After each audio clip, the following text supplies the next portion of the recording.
All right, so sometimes we need to change the shape of the frame. So I'm going to Control AC of the artwork that was sent, Control V to paste it on top of our template.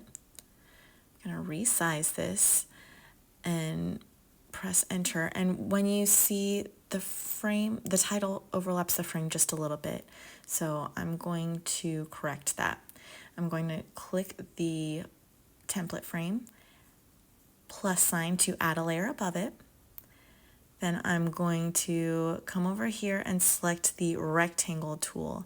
It's the little dots here on the side. If you don't see it, press the button and you'll see the option that comes out on the side here. I'm going to make sure that my fill is white to match my frame here, and that the outline here is non-existent. It has a little line through it. I'm going to make a little box and press enter. So I just click and drag to make that little box, and you can see that the title no longer overlaps.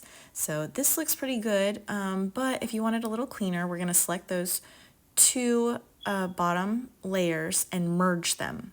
So now it is one complete frame, and I can create the clipping mask of the artwork, and so it no longer overlaps. It fills in with the frame, and I think that looks pretty clean.